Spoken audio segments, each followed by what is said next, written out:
Let's see if his Skype is better.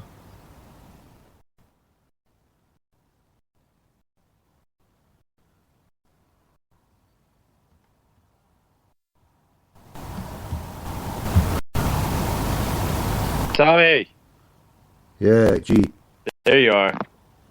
that's good. That's good. That's decidedly better there. What's happening, brother? You doing all right? Yeah, everything's good, mate. Everything's good. Good. Tell me Good to hear then. from you. I've heard some bobs because I didn't see the game, but do you watch the full game today? Yeah, I did. Yeah. What was it? You did Uh, the show. You did your show after it. What was the consensus? And what did you see today? well, you know, I mean, the consensus was the refereeing was atrocious, and it's exactly what we'd expect.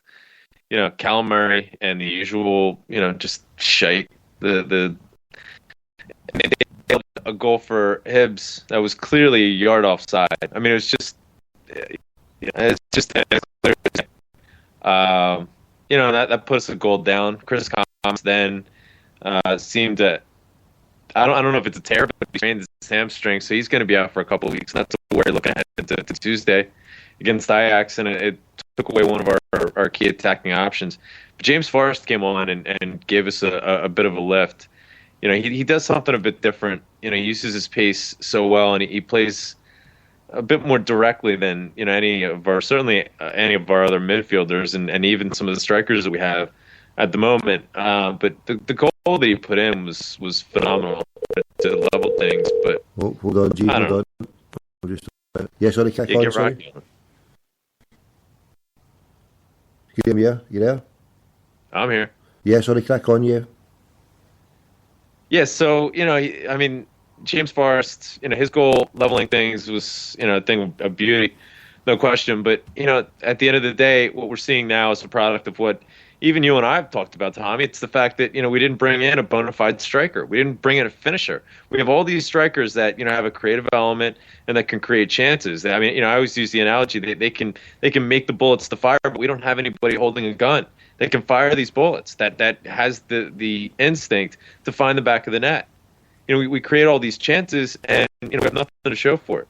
Essentially, it's extremely worrying. I mean, it's the type of thing we can get away with by and large in the SPL and with some of the cup ties. But if we're going to be ambitious in the Champions League, we need to have better.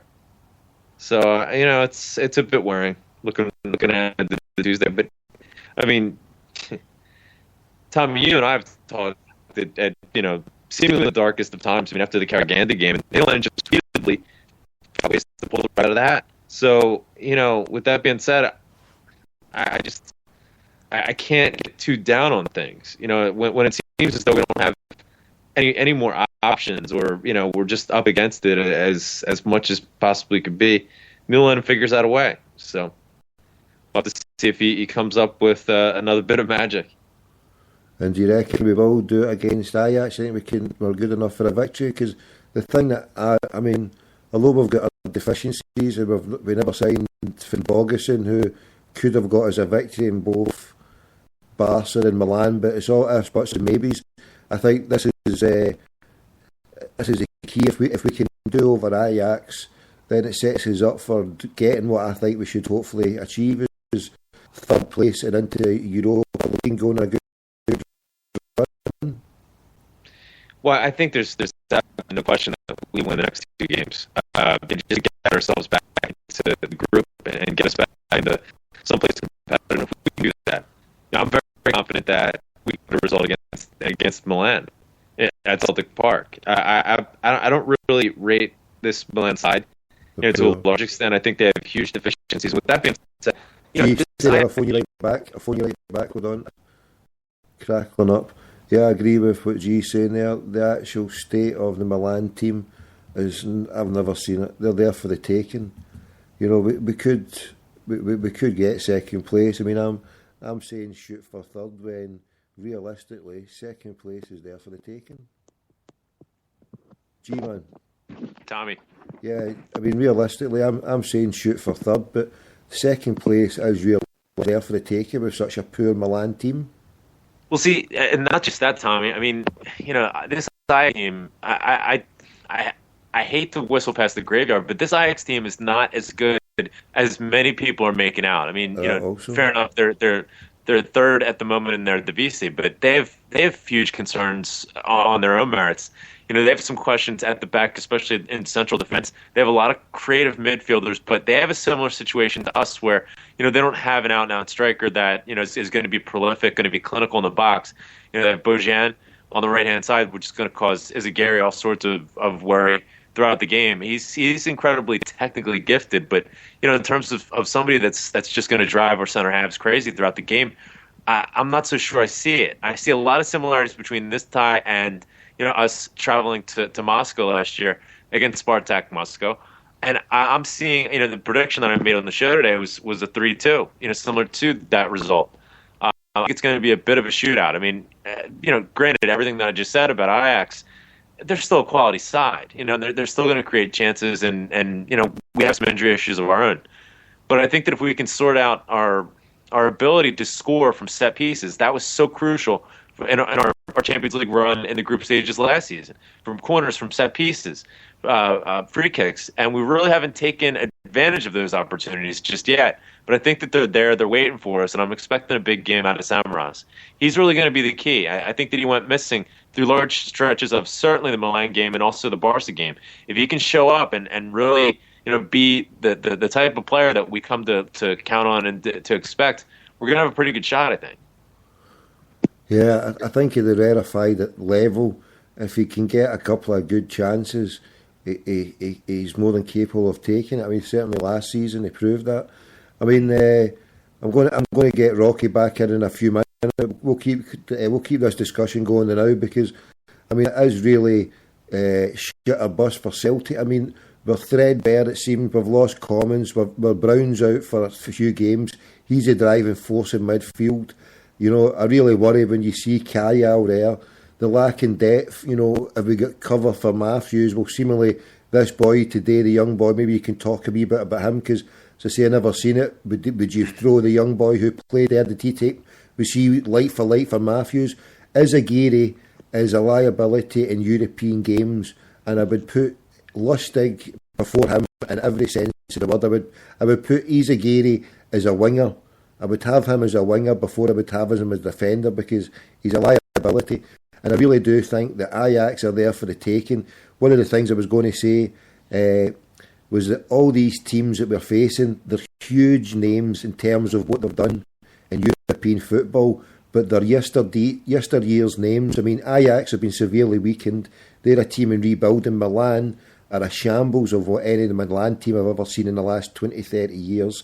And Barcelona are a shadow of the team what they were the last few years and aren't even the best team in Europe now because I think they've been totally overshadowed in the last year or two by Bayern Munich and maybe even Borussia Dortmund. So Barcelona are trading on what they are, what they have been. The defence is seriously shoddy. I think Iniesta, he has more bad games than good games now. He shines less than what he has, and I think Xavi is a busted flush. I mean, I would have loved to have seen Brown keep going in that game. If he hadn't get sent off against Barcelona, I thought Celtic could have really dominated them and maybe done them because I don't think they were really, without Messi there, I don't think Barcelona had anything on us, and it's a shame we never got Finn Bogason because this group, what I touched on there, they're teams with prestige and names and champions. I mean, the Champions Group,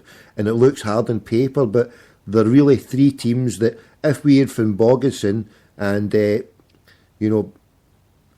bit more luck, we could have won this group out of sight. I really have the belief that Celtic could win this group or could have won this group if we had a striker because Milan we could have beat easily and Barcelona, without that shocking decision by the referee to send off Brown, I thought we contained them, we played them well and we looked promising against them. So, I mean, it's all good in the hood to a degree, but you can't help but thinking, Graham, that, football is a game of ifs, buts and maybes, but it certainly is crying out for a striker and a top-level striker. If we'd pushed the boat out and gave him the money, put the 5 million on the table and said, look, 1 year, I reckon he could have led us to fucking untold glory this season, but c'est la vie, isn't it? Yeah. Well, first off, picking up on your first point, Darnell Fisher came in today, and I thought he was serviceable at right back. I mean, granted, here's the boy. I mean, yeah, he had some impressive appearances in the preseason, but it's a completely different kettle of fish when we're talking about the SPL proper, getting thrown right in there and playing on the road against Hibs, pouring down rain. But I thought that he had a fine account of himself. I thought, at first he seemed a bit nervy, but he seemed to settle into the game, and he was repetitively fouled, by the Hibs player going down the left-hand side. Nothing was called from Callum Murray. Just absolutely shocking. And fair dues to Darnell Fisher. He kept his composure. He stayed focused. He stayed composed. And I think that, he has there's certain players when they come in and they're young and there's just a bit extra. And you get a very real sense that this kid has it. Whatever it is, he has it. It seems as though Danny McGrain has just taken on not just the right backs but the entire defense under his wing and just taken them to a different stratosphere really. Now in terms of you mentioned who's going to play at right back. Are we going to play him? Or are we going to put somebody else in? Well, Michael Lustig at this moment, barring any sort of unforeseen miracle, is going to be out for Tuesday, and obviously Adam Matthews is going to be as well. So our only options at that point are Darnell Fisher or sliding Ambrose over and then putting Charlie Mulgrew back into the center half. The only problem with that is who are you going to put in the midfield? Like you said, Kyle's a bit of an enigma. He's a bit of a question mark. Are you going to trust him going up against Ajax? I'm not so sure. One of the bright spots from today was Joe Ledley came in for the final 35 minutes or so. And he looked good. I mean, he looked fresh. He looked fit. Didn't seem like he had any sort of injury that was going to hold him back. So that's obviously great news. But the question mark is if Charlie Mulgrew slides back into center half, who are we going to put next to him? Like you said, Scott Brown's not going to be able to play. The only other option at this point would be maybe Tam Rogic. I'm not so sure. He's had some injury concerns, or maybe this new guy Baton. I'm not so sure this is the proper environment for him as well. So we might very well see a partnership in the center of the midfield of Brown and Kyle. Believe it or not. No, Brown's not there. Brown can't. I'm sorry, Ledley and Kyle rather. I would take one of the young boys before I put Kyle there. I would put Ledley with anybody else but Kyle, because Kyle just fills me with so much fear and dread it's beyond belief now. Yeah. Listen, I understand the logic. I mean, a lot of people agree with you, and I understand the logic. I think that, in the past couple of appearances, he really hasn't put a foot wrong today. I mean, listen, I label Kyle as a yellow card waiting to happen. And he seemed much more composed. You didn't see the rash challenges that tend to accompany a Kyle performance. He seemed well measured. Some of the challenges that he put in, I thought were quite good. We saw some flashes today of the Kyle from the first season that he was at Celtic. Do I expect him to magically transform himself back into that player? Well, I would like to think so. I'm not 100% convinced.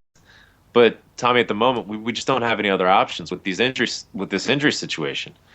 You mentioned Izagiri, and obviously he's had some ups and downs throughout Europe. I think one of his best games, really, since the injury, was against the Juventus, and this past February at Celtic Park. Unfortunately, it was an atrocious result, but the performance that he put in was exceptional. I don't think he's been exceptionally awful in either of the first two Champions League games. And quite frankly, with the need to put Charlie Mulgrew back at center half, if we are going to slide Ambrose over to right back, we're just going to have Izagiri there at left back, and this is just what we're left with, with the injury situation decimated at the moment. But getting over to your point about the striker, it's ifs, ands, and maybes, but these are ifs, ands, and maybes or buts that could have been controlled. I mean, we spent £2 million reportedly on Amito Balde. He got about an 8-minute run out today. And that's basically what he's relegated to. 3 minutes here, 8 minutes there, 7 minutes there. There's obviously a reason why Neil Lennon doesn't trust him. We saw a good bit of Pukki today, and once again, I was underwhelmed. I came away underwhelmed, thinking that Pukki is essentially the same exact player, maybe a little less technically gifted than Anthony Stokes.